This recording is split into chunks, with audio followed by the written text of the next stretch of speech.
L'Immanuel, elle a été créée en 2013, beaucoup à la base d'initiatives de jeunes actifs principalement. L'idée c'était d'être porteur de projets autour d'une thématique très large et d'accompagner des gens qui voulaient créer des choses localement autour du grand thème du développement durable, si on peut qualifier ça comme ça. Et on s'est retrouvé assez rapidement donc référent du mouvement Disco Soup, on l'est toujours d'ailleurs.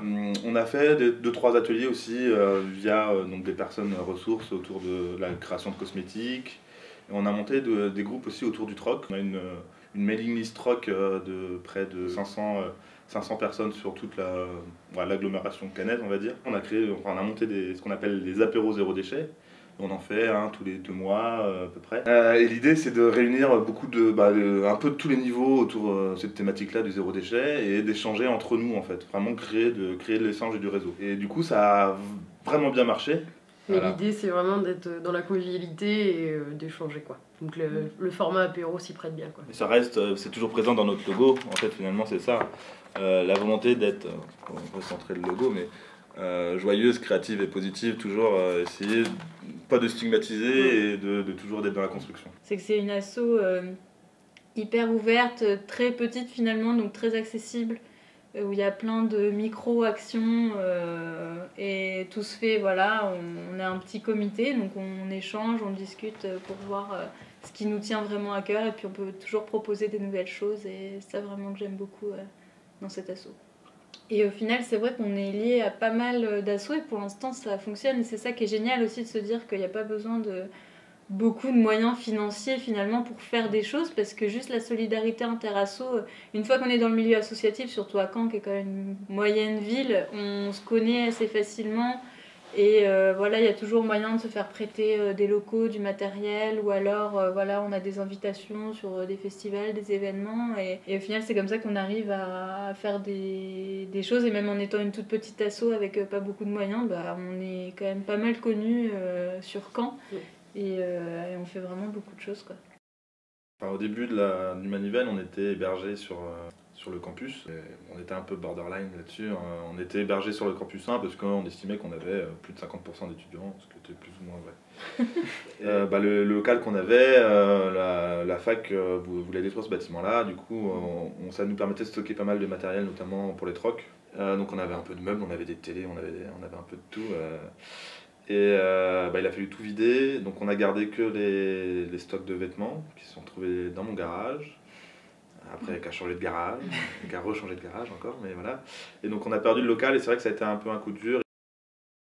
Du coup, une disco soupe, c'est en fait tout simplement aller récupérer des fruits, des légumes, du pain aussi, en grande surface, chez des producteurs, chez des boulangers, mais tous ces produits-là doivent être destinés à la base à aller à la poubelle. L'objectif, c'est de faire bien attention pendant cette récup-là, de ne pas faire concurrence aux associations d'aide alimentaire, ça c'est un truc essentiel.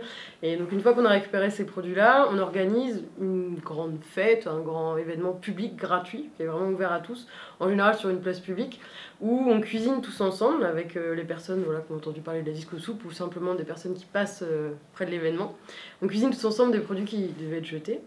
Et ensuite on déguste ça. Par cet événement-là, on sensibilise au gaspillage alimentaire. Dès qu'on annonce un peu les chiffres autour du gaspillage alimentaire, il y a toujours une surprise parce que se dire qu'il y a un tiers des aliments sur la planète qui sont gaspillés, ça choque toujours. Quand on se dit que par rapport aux problèmes de famine qu'il peut y avoir dans certains pays, on se dit qu'est-ce qui se passe quoi. Et c'est quand on leur dit on mange ce qu'on mange, et en fait ça devait finir à la poubelle. Et là ça a un impact.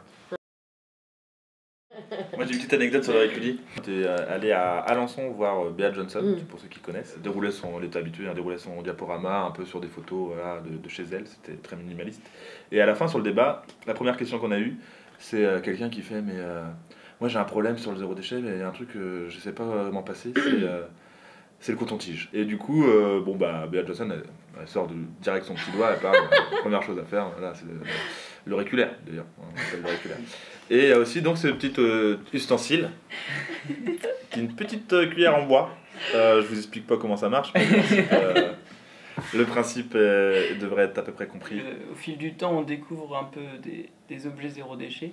Et c'est vrai que quand je suis retourné chez mes parents pour les vacances cet été et que c'est là que j'ai vu tous les emballages qui me paraissaient normaux avant, ça devient choquant et du coup, je sais pas, on se sent bien à avoir peu de choses, à être minimaliste comme tu dis. Chacun fait comme il peut, selon ses moyens, selon son contexte, et c'est pas grave. Et même nous, voilà, si on disait ah là là, je suis pas légitime à aller prochain apéro zéro déchet parce que j'ai été faire mes courses en supermarché et que j'ai acheté je sais pas combien de produits emballés. Enfin, on vit de toute façon, on est on est toujours dans une société où il y a beaucoup de tentations aussi. Moi, parfois, je me dis, parfois j'achète quelque chose qui est jetable.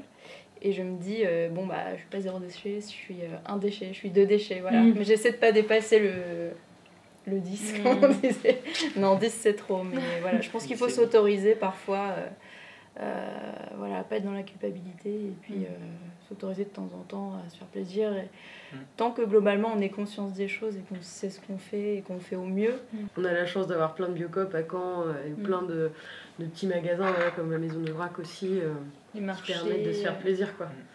Mais ouais, puis le côté déculpabilisant ouais, du zéro déchet c'est important aussi. Ouais. Et aussi on peut présenter notre petit bébé. Oui, bah oui quand même, le fruit des apéros zéro déchet. Le petit guide local du zéro déchet qui est en fait mis à jour après chaque apéro, dans la cuisine, dans la salle de bain. Ça c'est plutôt général, mais on met aussi où trouver les objets. Et après, tous les lieux sur Caen, dès qu'on a une association qu'on aime bien, où on trouve qu'il fait des choses chouettes, bah, on le met dans le guide. Et voilà, la maison du vélo, Emmaüs, toutes les coopératives en fait, d'achat, Sauvage sur un plateau, Romégo est aussi dedans. Enfin, tous ceux en fait, qui sont interviewés. On a une page Facebook, donc on met l'actu, etc. C'est cool, on peut nous contacter par la page Facebook aussi. Si vous voulez plus d'informations sur le Manivelle, cliquez ici.